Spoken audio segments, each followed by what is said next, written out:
second half. And Don, that's one of the strangest football games I've ever seen. Well, one thing was pretty consistent, Bruce, in that we didn't play very good defense, not from the very start to the very finish. And they gained over 500 yards against us, which is an unbelievable number.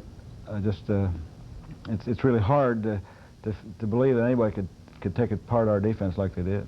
Was it the heat? Now, a lot of people talked about the heat and the humidity there and maybe a little of smog and so forth, playing on the grass, because your team looked tired early in the game. Well, I think we would have been tired if we'd been played in any place in a cool day because we were out there so long. I think a number of plays have a lot to do with how tired you are. And you say, well, the offense was out there just as tired, and they should be just as tired. They are, but psychologically and emotionally they're in a lot better shape. So a little warmer by 15, 20 degrees than what we've been working in, but we're going to have to face the same thing this week. Can you believe the quarterback at UCLA, Heisel, the performance he had, 25 of 27 completions? Now, again, you talk about defense, the way your team really didn't play that well. In your wildest dreams, you never think anybody could do something like that against you. Well, I think he had a great day. He competed very well. He took some good hits, and he still came back. He threw the ball in there. I think a combination of things. First of all, he got some great catches out of his receivers, maybe 4 or 5. He had maybe another 4 or 5 passes incomplete that there were penalties on, either penalties on us or penalties on them. Then there were 2 critical passes that we were out of drives if we make just an average play on them that we didn't make, and so he did a good job, but we helped him. It was an interesting football game. We'll be back with the opening kickoff right after this. This is the moment when you need the quick. Yesterday afternoon, Washington against UCLA. Huskies win the toss. They elect to receive as UC, and Potter just drills the ball out of the end zone as he did all day, so Washington will take over 1st and 10 in their own 20. Pallure, right away you go to the air, rolls to the outside, and he's going to keep. That's good for 4 yards. It's going to bring up 2nd and 6 at the 24. This was a sprint out pass, and actually it was the same route that we threw the interception on in the last play of the game. That's Hines for 3. Now, what was the feeling going in on 3rd and 3 at the 27? Well, we've been trying to mix it up. We've had a little more success throwing in this situation than passing. We throw the little tight end hook, middle hook, and Tony Roten does a good job. Roten for 8. 1st and 10 at the 35. Hines spins around, gets 3 on the play. Now, UCLA, they're a pretty big football team, but defensively, not supposedly that good. Well, they've got some big, strong players, but like I say, both offensive teams had good days. We go with a counter off tackle, and we come back with the sweep with Hines for 5. 3rd and 2 at the 43. Complete to Stransky. You get the 1st down for 10. This was a checkoff by Steve Pallure. Again, it was a play that was just going to work. It was going to have to work with the way they were lining up on that particular formation. 1st and 10 at the 47. That's Hines for 4. You see the Bruins throw him back. Dotson and Brosey really had a good double team there. Excellent block. 2nd and 6 at the 43, and that should have been picked off. This was a pass rush. You can see number 85, and Steve reads that, and we call what we call hot, but their outside linebacker, Delicano, just did a great job of coverage, and as you mentioned, should have probably intercepted. He did everything but intercept the ball. 3rd and 6 at the 43. Pallure to Stransky, and incomplete and broken up. Another good defensive play by the UCLA. 4th and 6 at the 43, and Thane Cleland in to kick. A 43-yarder will go into the end zone. So UCLA have put it in play. 1st and 10 at their own 20, and they come right away. They're going to run the football. Kevin Nelson, he had a big day. Well, this is one thing they did fairly consistently on us. Kevin probably makes 6 or 7 on blocking, and then makes the other 5 on his own ability to just run over people. And you can see his Leapart and Albert make the tackle, but you can see him now. He punches a hole in Robert Leapart there. Robert stays with him. And Joe Kukowski also on the tackle. So 1st and 10 after they get 12 at the 32. Nelson again. This time you cover it well. Came right back with a sweep. They did it a couple of different ways. They did it into a wing. Now, there's a wing formation right there. Then they did it into a pro set. Heisel to the outside, complete to Sherrard for 10. This was something that they put in to roll away from our blitz. They run a half sprint out. It was good design on their part. They run Nelson up the middle for 3. It's going to bring up 2nd and 7 at the 45, and they're moving the football. Hand off again, this time to Andrews. Now watch what happens to the ball. It's going to be ripped loose right there, and Washington will recover. Came out a little bit late. I couldn't tell if it was a legitimate fumble. We might find out here in looking at this that it was not. We're in a coverage defense, and Vince Albert gets caught up a little bit inside on the coverage. I think if I were Terry Donahue, I would argue that that ball came out after he hit the ground. After he hit the ground. So it's a break for the Huskies, and we'll take over at midfield.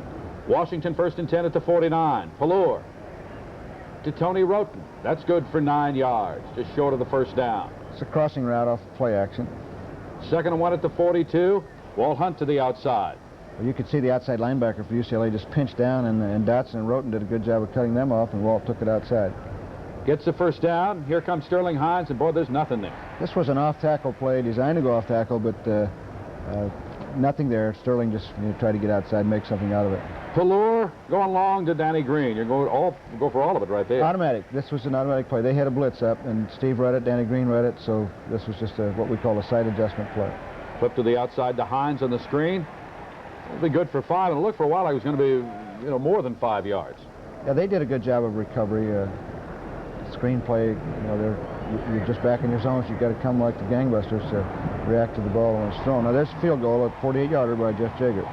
So Jaeger gets you on the scoreboard. You lead by a score of 3-0. A lot of Husky fans in the Rose Bowl yesterday afternoon. We pick up action now with UCLA on a drive. They have it first and 15 at the Washington 43, and it's one of the long drives of the game. Yeah, I didn't think we'd ever get out of it.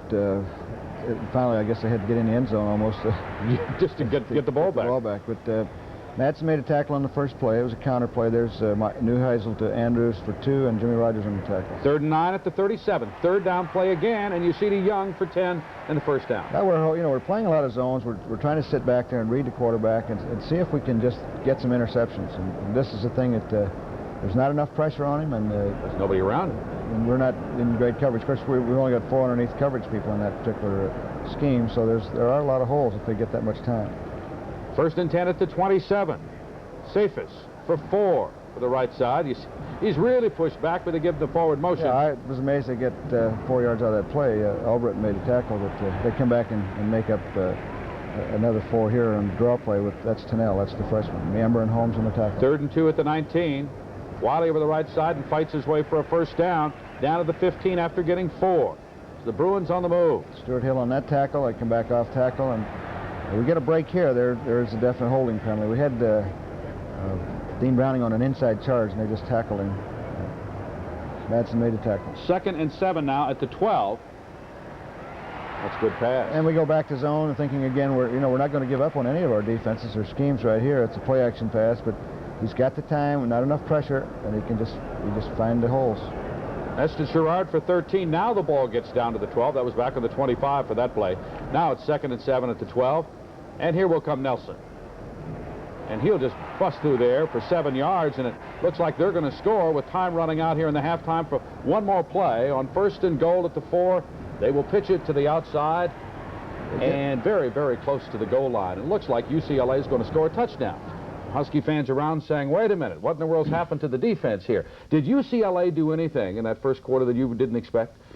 Execute very well. I think they moved the pocket a little bit with the quarterback. They were giving us little half rolls and play action passes, but again, I think the key thing is that they could just line up and mash the ball on us, get so many yards out of their run that really hurt us. Now, it looks like UCLA is going to score, but what a goal line stand coming up in the second quarter. We'll have that for you in just a moment. And there is nothing there, and you play it very well. We had some penetration. We have Meamber, Browning, and Holmes at least in on the tackle. We get a lot of players around the ball. 3rd and goal. Nelson over the left side, and no gain. Take another look at this one. Small, Kelly, Garnett. There's Fred Small. There's Joe Kelly. Goal line he is. I know they were thinking that they had it in, but there's an official right there had a good shot of it. 4th and goal. Nelson. Really good play by Kelly. Kelly got over there right in front of the play and got some help. Joe's not very happy. Watch it again. Did he get in?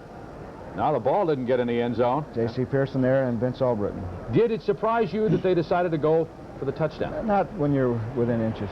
No, we would have probably done the same thing. On the ball was just, it was about 1.5 inches from the goal line. 1st and 10 for Washington. Pallure on a sneak. There's really not much you can do here, is there? We'd like to be able to get our punter enough room to kick the ball out of there. It'd be great to get a field goal, but get a first down, but we're just trying to get a little bit of room. There's a pretty good hit by Rogers and Sterling Hines. We pick up 2. So 4th and 5 at the 6th. Thane Cleland under pressure. He's going to have to kick. Gets away a 32-yarder. And a fair catch, and UCLA has excellent field position, as you see, at the 38. And the problem is our defense has to come right back out. You know, we're already gassed a little bit from that last drive. They were out there, you know, I don't know how many plays, 15, 16 plays. They get 3 in the first. Neuheisel back, and you get a sack. One of the few ones. We get a 7-yard sack here by Dean Browning. It's play action. See, most of the things they're doing, they're either sliding the pocket or running play action type passes. They're going to hit delayed routes and checked routes. Just a lot of ball control, possession type passes. 3rd and 14 at the 42, and this is what they could do. Girard for 20. Well, we've got a pass rush on, and when you have a pass rush on, your secondary is supposed to close up, and we didn't close up. We were not even, we were not within, we were 9 yards from the receiver when we lined up, which is an error. And you know, JC's worried about an inside move, but they left him have the whole field on the outside to operate on it. So Meamber has to come back, make the tackle. 1st and 10 now at the Washington 22. And that's 20-yard gain. That's 20-yard gain in 4-down territory. And that, you know, that really hurts the defense. 7-yard gain there. Meamber and Rogers. 2nd and 3 at the 15. Nelson to the right side. This good for 8, and 1st down, goal to go for the Bruins at the 7. Lee Part ran him out of bounds. We're guessing a little bit with calls now, trying to get out of the drive, and they did a good thing. They ran into boundary.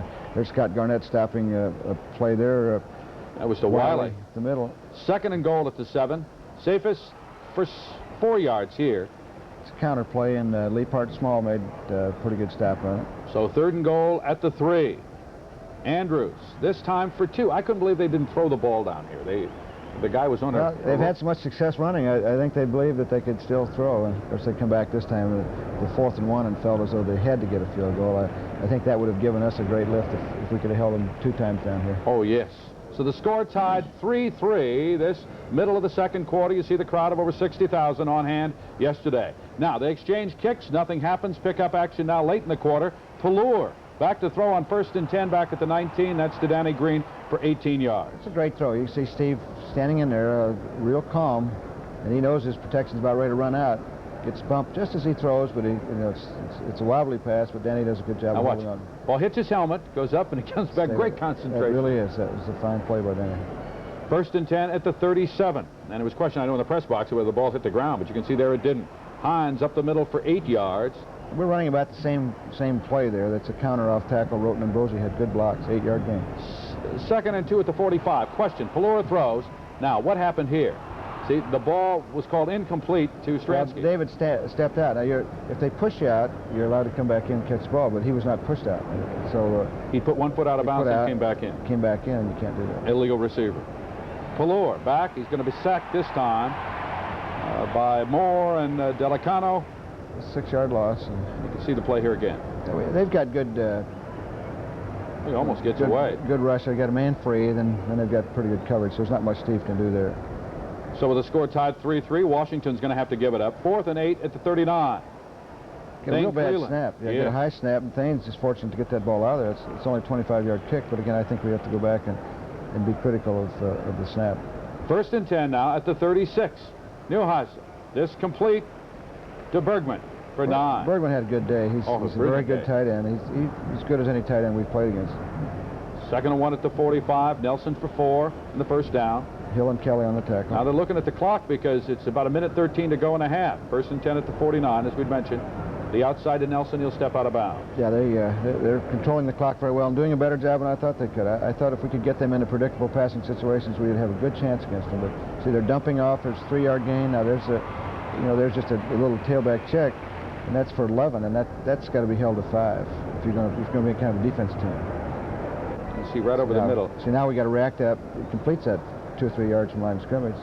We've got both linebackers, starting linebackers are injured now, and so we've got Joe Kelly and Ron Handley. So now it brings up 1st and 10 at the 37. Neuheisel is going to throw to the outside now. The play nullified because of holding. So now it's 1st and 20 at the 47. You see the official right here. And we come back, we're called for offsides, and I don't believe it's offside. Looking at our film, and we've got a... Did you see anybody offside? No, they called Jimmy Rogers for being offside, but he's not. And that really hurts us because that's another one of those incomplete passes that is nullified. And it brings up now 1st and 15 at the 42 with time running out. Oh, just a great catch. Well, this is the thing that really helped Neuheisel, that he got some great catches along with a gutty day and good throws. Go to the outside. This to Young for 8 yards. 22 seconds left in the half. 1st and 10 now for UCLA at the Washington 26, as you see. Well, it's going to try and get it in there a little closer. Now, they don't want to lose the opportunity, I'm sure, to get the field goal. So they pick up 5, get the ball out of bounds. They're controlling the clock pretty well. 2nd and 5. They come back to Nelson again. And they will call a timeout after this play as he gets it down to the 15. And Lee will come in. He'll look right directly at him. He'll kick the field goal. And the final play of the half. And at halftime, it is UCLA 6 and Washington 3. Now, what did you do? You walked in. What were you doing? I felt good. I felt like it should have been 14 or 21 points with all the yards they gained. We'll be back, talk about halftime, and bring you a halftime feature right after this. Are They Now series, the Husky All-Americans. We have someone that I'm sure you'll recognize if you're around here during the early 70s, Calvin Jones. A racial dispute brought the Huskies national attention in 1969 and 1970. 4 black players quit the team over the 2-year period in a disagreement with the coaching staff. One of those players who walked out at the end of the 1970 season was a sophomore defensive back from San Francisco by the name of Calvin Jones. What was the struggle between the players and the coaches, and why did certain players feel compelled to walk out? I think the main thing that I was struggling with is we were struggling to win, and we had a number of black athletes that maybe didn't fit into the traditional Husky style. And it's a style of play that, you know, really carried over from the Rose Bowl days in the early 60s, and now we were in the 70s, and we had this quarterback with an arm and, you know, an idea of bringing in some more running backs and a different style of game to compete with the USCs and the Stanfords of the Pac-8 then. We really felt a change, and the thing that's positive is that there was some white players on the team that really supported what we were doing. You know, of course, it was kind of awkward to really express that, but that was encouraging, and it really gave us a sense that, okay, we're doing what we were doing was correct. Calvin was set to transfer to Long Beach State and finish out his collegiate career when Jim Owens and the Huskies' new associate athletic director, Don Smith, talked him into returning to Washington, where he became an All-American in 1972. He says despite some wounds that are still there, he's pleased he came back and can look at the '78 Rose Bowl game, a game he helped do on radio, as an indication of the progress the Huskies have made.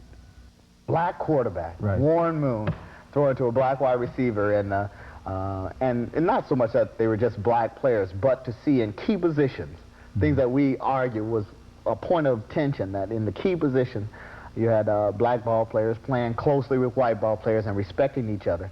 And here Don James, a white coach, who in previous years could have very easily rationalized benching Warren, because he definitely, I think it's pretty well understood, he had some troubled years. And he struggled with the system, yeah. Exactly, and to see that and to sit there in the Rose, Pasadena, everyone else was yelling for Huskies and Warren and Don James and the Huskies. And I just began to cry because I remembered the pain of going through and being rejected and people talking about you and you know, tearing down the program as a whole and tearing us down as human beings. And it was all worth it when I sat there and saw that touchdown, and I said, here, this is the highlight. He really related to the kids real well, and they were much, much taller than this football player. And he was surprised because they were only 13 and 14, and he didn't think. I said, yeah, they grew big. They're big. They grew big. Yeah. Today, Calvin Jones is the Director of Youth Services at the 167-year-old City Mission Society in Boston, and loves nothing more than working with the disadvantaged young people in that city. Here it comes. Okay, but okay, look out. Don't go out in the streets, though, yo. The little 5'7", 170-pound former All-American can't pass up an opportunity to show off his athletic skills.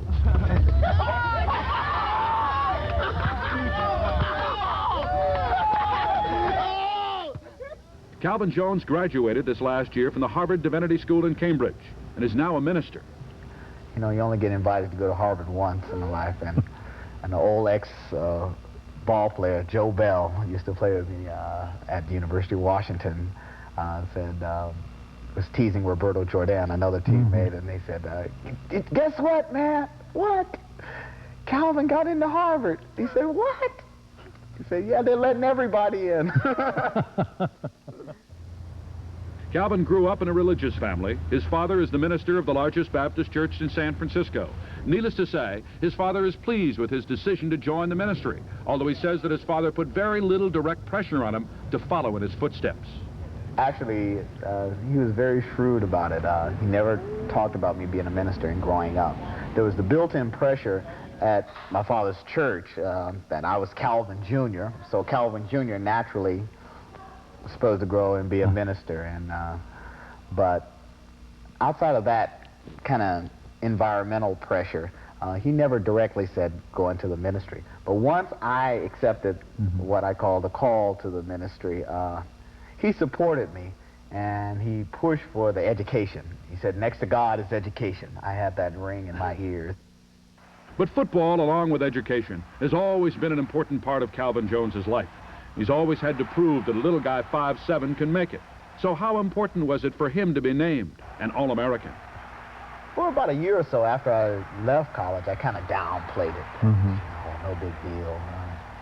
Kind of a false modesty. That's what I call it. You know, you kind of, no big deal. But deep down inside, you're just like a little kid at a candy store. Gosh, gee, this is nice.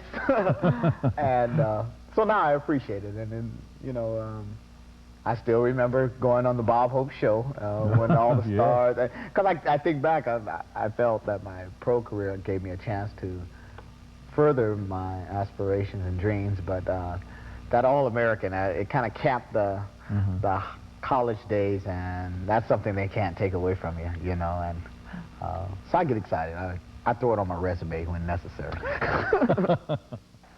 Calvin thrilled Husky fans not only with his ability to play defense, but with his punt-returning magic as well. But under it all, the little guy who also made the all-rookie team with Denver in the pros has always had a burning desire to help those people in this mixed-up world who are not as fortunate as he. It's a struggle growing up in this world for all of us. And so I guess that little tingle goes up my spine when I see young guys in the community or men and women that we work with in a prison come out and struggle to try and do something with their life and struggling for their own identity and dignity. That excites me. I can do that for quite a while. Calvin Jones, he's a special guy, and he was inducted into the Husky Hall of Fame just a couple of weeks ago. Now, Don, let's get back to the game at UCLA. You trail 6-3. What did you do at halftime to change that whole game around? Because a wild offensive struggle then. Well, we couldn't make many changes. We just we knew defensively we had to get out there and get off the field. We had to give our offense a chance to play. And that's what you did. And 42 points scored in the second half.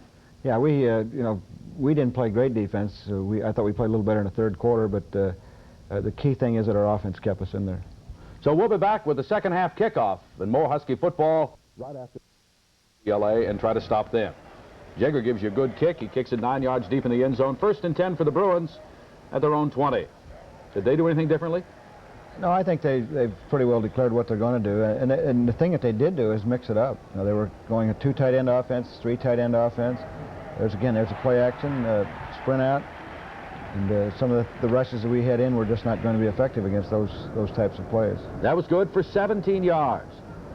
And, you know, see, the play action freezes the inside linebacker, and now he can't get out and cover the curl where he's got to get to. There's Vesty Jackson, Robert Leifhart, Joe Krakowski all on the tackle. But it's a 17-yard gain. 1st and 10 at the 40. They'll come right back with Cephas this time over right guard for 2. Good play by Lynn Madsen here and Dean Browning. And this is what we needed to do. We needed to, you know, shut more plays down with no gain. Now here they come sprinting out again. This completing a good comeback pattern right there for 14 yards. Yeah, and Tim Amber, you know, came close to making an outstanding play there. There you can see the rollout. And see Tim's now moving to the left, number 42, and he just, you know, a matter of inches away, and that's what football is, just a hand away. But it's good for 14 yards and a 1st down at the Washington 44. And the Bruins are on a move. I hope you can somebody get in there and knock that ball out, but we couldn't get the turnover. Now, have you ever anybody have a day like that? I mean, you know, Neuheisel just couldn't miss. Well, yeah, we've had people who have played like that, but usually a guy that's more established as a quarterback. You know, Neuheisel has been struggling a little bit. 2nd and 7 at the 41. That's Nelson for 2. Now, brings up 3rd down. 3rd and 5 at the 39. Got a crash on and play it pretty well. They've got a holding. We're going to decline it. We're going to get a punt. Can you believe that? not a punt in this game. UCLA has to punt. Now, take a close look at this because it's a punt, but watch what happens at the end of this kick. Yeah, it's off the side of his foot, so that's a break for them. That's a break for them, off the side of his foot. Now watch, here comes the defender up, and he will knock the ball out of bounds at the 1. And I think it was a good call by the official. I think he actually did what they said he did. So we've started a drive on on the 1 foot line. That's hard to believe. You kind of know that it's not going to be your day, I think, when things like this. Right here, I said, Bob, I said, we've got to do something for our defense. We've got to get some field position. Let's throw. And so we call a 47 pass, which gave us an out route by Mark Patterson. We pick up 10 big yards here. But you hate to throw out of your end zone, but with the way things were going, there was no question that we had to get the offense some time, give our defense a rest. Yeah, that's right. You had to get a first down and get some field position. So 1st and 10 for Washington out at the 11. Hines moving to the outside. He picks up 6. Good move there. Hunt, Maher, and Brosey all had good blocks. Now you stuck with Hines all the way. You didn't change your... Again, our offense, they didn't get tired because they weren't out there long enough. Hines this time for 5, picks up the first down, 1st and 10 at the 22. Dodson, Michaels, good blocks. Right back with him again in the Bruins. Well, we repeated a first down play, and the Bruins, they thought we might, so they had a little blitz coming in right at the teeth of it. So it just tells us we got to keep mixing up plays. 2nd and 10. Pallur scrambling to the outside. He'll keep, and he'll get 3. Yeah, this was a sprint out again, and they had it covered pretty well. 3rd and 7 at the 25. Pallur to Larry Michael, just good enough for the first down. Yeah, an excellent catch by Larry because I thought there was pass interference. And a lot of people that saw the replay on television mentioned that it looked like the defender got into him early. But like I said, that's good concentration. Now we come back and run a sweep, and they force it well, and we go for 3-yard loss, which sets up the blitz. 2nd and 13 at the 30. Watch this. And here comes Danny Green. He will grab the ball, break away, and he's gone. Well, Steve read the blitz, and again, this is a play we ran earlier. And you may recall we're going to left to right on the screen, and it's the only thing you can do. It's the stuff that San Diego or Arizona State did last year. Steve, there's no way he's going to have time, so you just throw a go. Now watch what Danny Green. Now the ball's underthrown. He takes the ball right off the top of his helmet. Just a great catch. It's excellent incredible. Concentration, and then he runs away from cornerback. So. You talk about games with big plays, and you have to have big plays to win, and that's certainly one of them. That's one of the bigger ones of the year. 70-yard touchdown run by Danny Green. And just excellent coverage, I should say, for our camera crew right there to get that for you. But now that just opens the floodgates. It's like nobody ever saw any defense after that. Well, we scored too quick. That's right. It really did. Washington on top by a score of 10-6, as you see. 6:59 to play in the quarter. And what it did, though, it forced UCLA to consider whether they were going to blitz Steve much more. And that's what it does. When you go with the blitz scheme and you get burned, the same thing that happened to us, you pull off the blitz a little bit. Now, they come right back with a toss sweep for 9 yards. And Leapart's making the tackle, and that's our weak safety. When your weak safety and strong safety are leading tacklers, you got some problems. 2nd and 1 at the 29. Cephas up the middle. Now, you had a personal foul called on this. Was it? Yeah, and it's called on a cornerback downfield for going at the head, and he never threw an elbow. I think the official missed the play, to tell you the truth. A receiver was going in to block him, and I thought there was going to be an elbow thrown right at the head, and looked up, and he never even lifted his arm. So, again, we didn't benefit from the great call there. But the way things are going, that's what you expect. Sherrod, this is for 20 yards. On 1st and 10. That's a great job of just dropping it in. You can see we got it covered in front and back. And you see Jimmy Rogers right there. He's got to be about 4 inches from tipping the ball. But that's the kind of day that Neuheisel's going to have. 1st and 10 at the 34. Nelson around the right side for a couple of yards. Hill and Kelly, and played pretty well again. To get him in a 2nd and 8 is what we've got to do. Now 2nd and 8, you have it perfectly here. Neuheisel back, good rush, and he's not the greatest runner in the world, so he's going to be sacked for a loss of 3. Madsen finally made the tackle. Get another look at this. You can see got a 5-man rush, not an overall heavy rush, but there's Madsen right there. But again, this is the job Neuheisel did. He didn't throw the ball up for grabs. 3rd and 11 at the 35. Perfect position to get out of the drive. Watch this. Neuheisel at the last minute finds a man, bounces off. It is caught. Good for the first down. Well, that's when those things happen to you on a football afternoon. When you got an interception and they end up with a completion to keep the drive alive, you start to wonder if you're supposed to win on this particular day. Now, you can't do any better than this. Right now, you got a guy in his face. Yeah. You got a defender making a play, and he's got both hands on it. Now, maybe incomplete route of the drive. No, tip to one of their guys. And good for the first down. And the ball's down at the 23, and the play was good for 12 yards. And that's another one of the reasons why Neuheisel had 25 completions on those plays. Nelson for 5. He takes the ball to the 18. This is a counter play again. Hill and Pearson on the tackle. 2nd and 5 there. Andrews running it to the outside.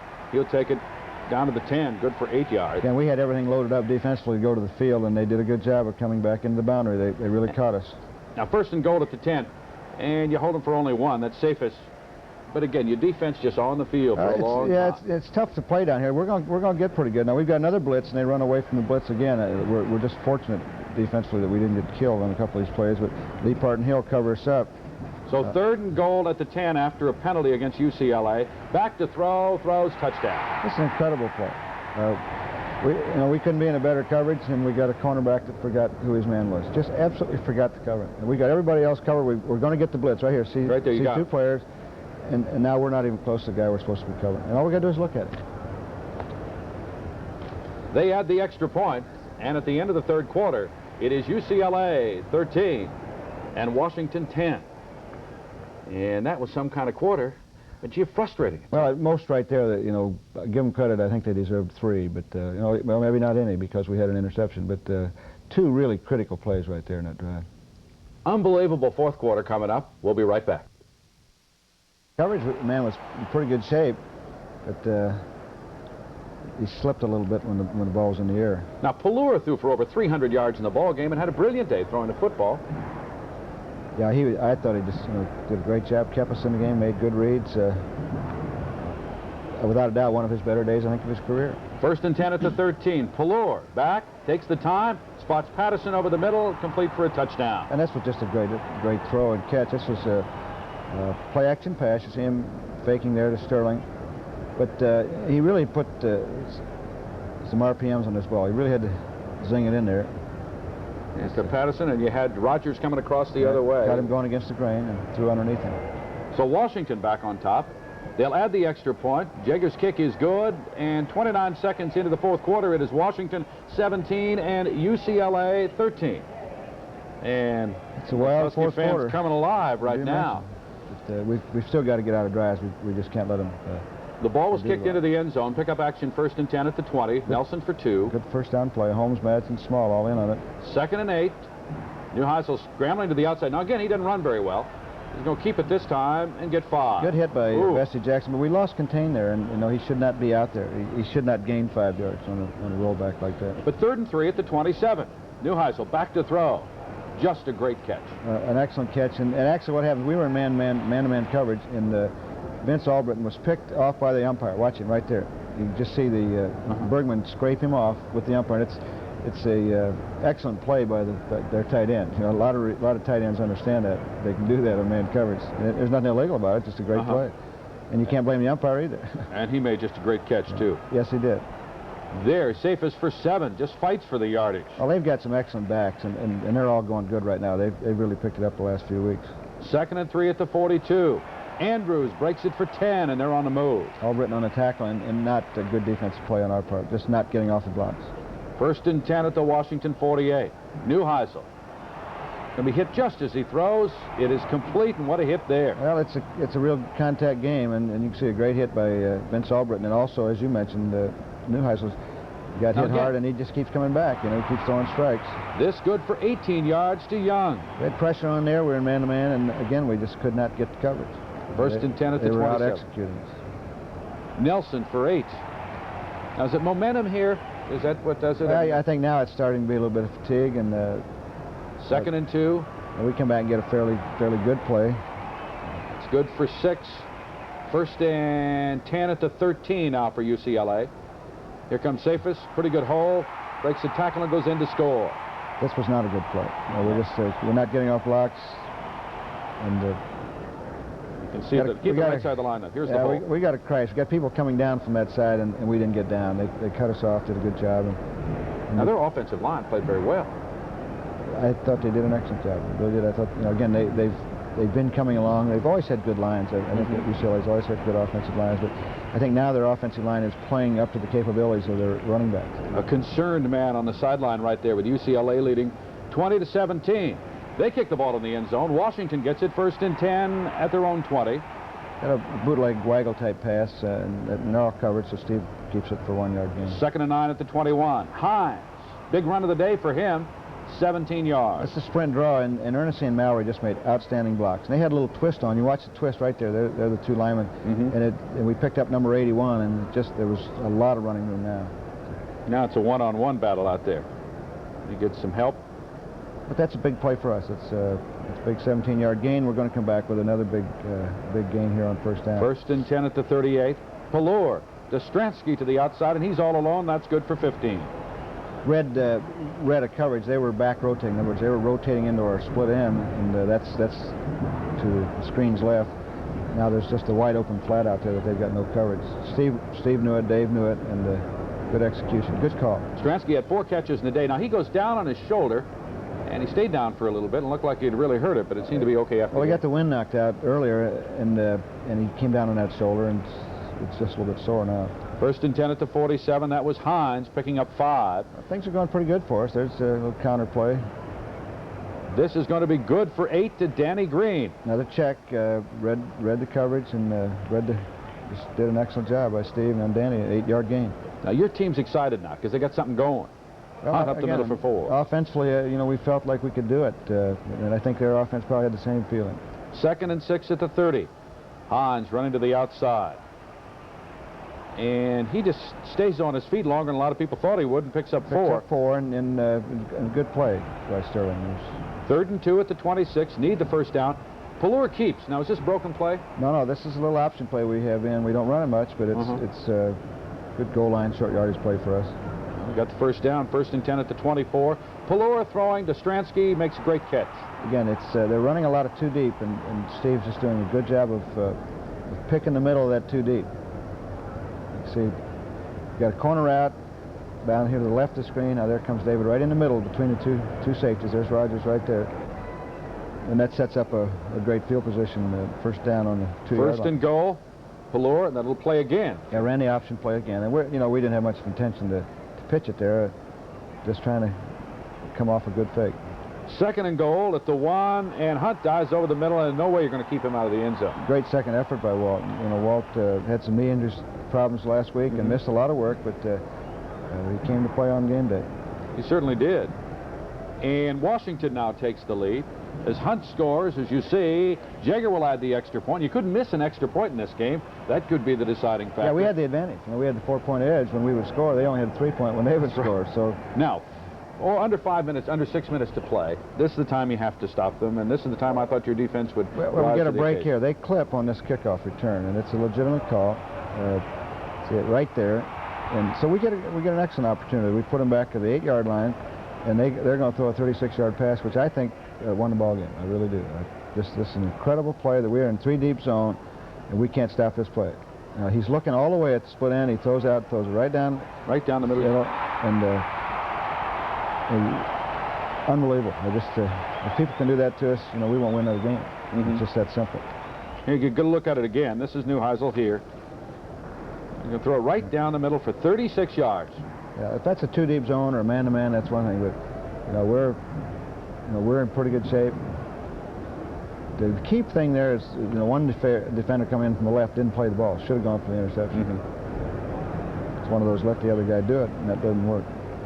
So they get out of the hole. 1st and 10 at the 44. Nelson for 3. Well, now they're in good shape. They can go back and just mix up their offense and run their whole offense right now. They know they can run on us. They can throw on us, play action.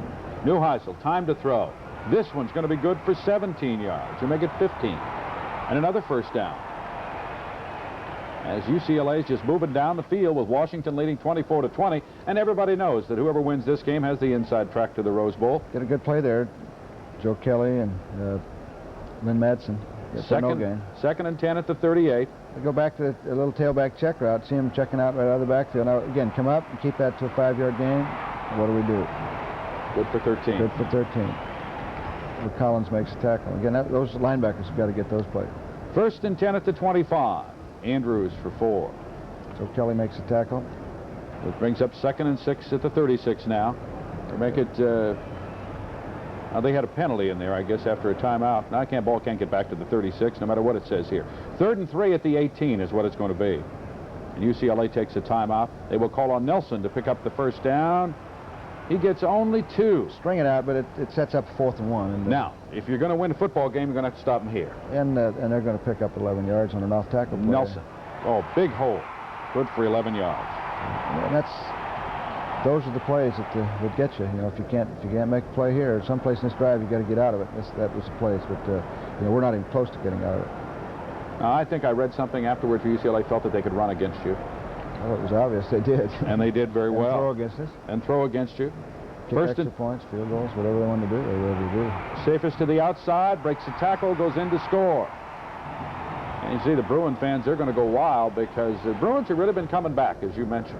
Well, you know, right now they chop our cornerback. Our cornerback's on the ground right there, so we've got no chance to stop this. You know, Vince Albritton should be coming up inside of an outside player, which would give him a chance. But, and they blocked us, so I guess they get the credit. Lee adds the extra point. It's 27-24 in favor of UCLA with less than 2 minutes to play in the football game. Bruin fans, they love it, obviously, as we mentioned a moment ago. And the Huskies, they're not through. Kickoff went into the end zone, 1st and 10 for Washington at the 20. Well, we've got 3 timeouts, so we've got plenty of time. That's out of bounds. Yeah, they had what we call jam-type coverage. They had somebody directly over all of our receivers, which they're doing here again. And 2nd and 10. So now we got to get some crossing patterns and rub off some of their defenders, which we do right here. Pallure to Patterson for 8. It brings up 3rd and 2 at the 28. Again, we've got enough time to run some plays. There's an off-tackle play. We just get some excellent blocking.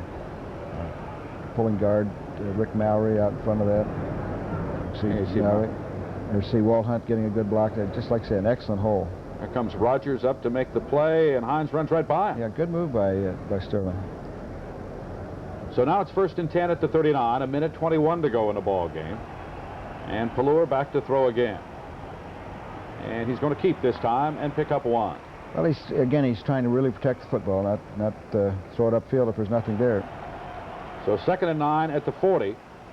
And Pallure takes his time and just hits a beauty here to Tony Roten for 25. Good job, and Tony gets it upfield. You know, it was a route that we had called. It was covered for a while, and Steve stayed with it. He didn't feel like going off to another receiver. You can see he's going to just keep looking right down the field. Now, waiting for it to now open. The defenders ran by Tony, and now Tony's got a lot of room to run. And he's a big guy. And he's got good speed. You know, he can. It's 25 yards, excellent field position. So now to the UCLA 35, 1st and 10 at the 35, and Pallure. This time he's going to get in trouble, and he will scramble for only a couple of yards. Picked up a couple of yards. He knows we're getting close to field goal position, so you know, he didn't think he was going to take a sack. He thought he could get up there and get a couple of yards. Now 2nd and 8 at the 33. Pallure throws and underthrows the ball, and Rogers is going to pick it up. Now, I guess all the questions that people ask that are Husky fans, why that play and what was the philosophy behind it? We thought we could beat their cornerback, which Danny had him beaten, but with Steve on the roll here, he just didn't get enough RPMs, and threw it about 35 yards. It could have gone 45, would have been a lot better off, and it would have kept Rogers. You see 21 there, Sanchez is coming back. He could have intercepted it too. But the sad part about it is, you know, Steve shouldn't have been in that situation. We should never have been throwing there. We shouldn't have had to. We should have been playing better defense. Could have had the game in good enough shape. We were really protecting the football. And he called timeout just before this. Well, we wanted to talk about some options. But Danny Green appeared to have him beat if the ball had been thrown. Oh, yeah, there was no question in our film. You could see that he was in behind the cornerback. So there it was, the final score, as you saw right there, 27-24. Disappointing loss for your football team, obviously, but disappointing even more so maybe to lose it the way you did. Oh, extremely disappointing. You know, the players had worked so hard to do what they did, the improvement we had made over the last 4 weeks, and to get 4 victories and not be upset, and then go down and probably be good enough to win it, but didn't. You look back on a game plan. You know, was the game plan good enough, or did UCLA just execute? Well, it was a game plan where both offenses just sort of tore up defenses. You know, we gave up over 500 yards, they gave up over 400. So I don't think you could say much good about defense. I think you always have to start with coaching and game plans and players. It's a combination of things. But I think the other important thing to mention is that we had some very good performances on our defense. We had some guys went out and played hurt, played with pain. Timmy Emmer and Joe Krakowski both came back on after being banged up and probably shouldn't have been playing. So there was a lot of good things that happened. We'll be back, talk with the players in the locker room right after this. This is what the players had to say about the loss to UCLA. We played really hard, and you know, it was just a tough way to end a hard-fought ball game, and you know, you always wish you could have a couple plays back, and just the emphasis on that last series. You know, we knew we could do it, and we knew we could score, and just didn't happen. Did you know the ball was underthrown when you threw it? I knew it was underthrown. I just didn't see Rogers at the time. It was just a ball that shouldn't have been thrown, if any place out of bounds. Feeling disappointed when it was 5 minutes and 50 seconds left and we needed a good defensive series. We just allowed too many big plays, and we let it get 3rd and 7, and then instead of taking away the 7, we gave them 9. And you know, Newhouse had a really good day, and we didn't get pressure on him, and you know, things like that hurts. What were they doing? Huh? Well, they were just taking advantage of our little breakdowns and stuff. Like always, when you give up big plays, there's always some breakdowns and stuff. And our defense, we played hard. It's just that we never could get out of a series, and that was killed us. We were on the field too long. UCLA is an excellent ball team. They're going to go a long ways. We just have to hope that they get a tie or a loss in their next 3 games. So we got our fingers crossed too. How do you feel about what happened? Pretty lousy, actually. You know, we know we let one got away from us. We don't think they came out and played hard, but I think we just had a few mental breakdowns, and they took advantage of it. We didn't put as much pass rush pressure on them as we should have, but then again, the DBs didn't cover as well as they should have. And you know, those things combined and let us down, and you know, he just went out and took advantage of it. What did you think of UCLA? I thought that they were an excellent football team. Just one of those games where you hope that you come up on top, and that's just not the way it worked. And we knew what they were going to do. They were going to line up with 2 tight ends, and they were going to try to run it right at us. And they just executed their offensive game plan better than we executed our defensive game plan. Maybe Timmy Amber sort of summed it up right there with what he had to say. Well, I don't think there's any question. Like I say, both offenses had the better of the days. So what do you do now? You know, because it has to take the wind out of the sails a little bit. Well, I think we'll bounce back. You know, we've got some guys that had not planned on playing an 8-game season, regardless of the outcome, and I think, you know, it'll hurt for a while. It always does, especially when you put so much into it and you reach so high, and of course then it falls a bit further, but they'll come back. We'll be back, talk about the next opponent, Arizona, and look at the Pac-10 race right after this. There's never been a better... In the Pac-10 conference, let's quickly look now at the scores from yesterday. Washington State defeats Oregon, Don, 24-7. They do it with ease. The Cougars are playing really good football right now. USC over California, 19-6. Also yesterday in the Pac-10, Oregon State, first win in the conference under Alvazano, their head coach, 31-18. That really gives them a lift. Florida State defeats Arizona State 29-26. That at night down in Tempe. And the conference race, it looks like this right now. UCLA on top, Washington second, Arizona State third. USC and Arizona, they are ineligible to go to the Rose Bowl, so we don't list them there. The schedule coming up this week, it looks like this. Arizona State at California, UCLA at Oregon, also Washington State at Oregon State, Stanford at USC, and the game that we're interested in, Washington at Arizona. What about Arizona now? Here is a team that's out of the conference race, can't go to a bowl game, and they've had a week off. How in the world do you prepare for this team? What do you know about it? Well, they'll be a lot healthier than we will with that week off. There's no question. You know, last year they were a strange team. They would play about every 3rd game. They just play gangbusters, and it's really hard to predict what they'll do. They can throw the football very well with Tunnicliffe, and they have an All-American linebacker in Hundley. Now, injury-wise, how's your football team?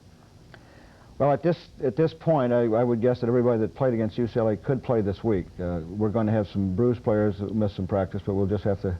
We'll know a little bit better, say, by Wednesday as to what shape we're in.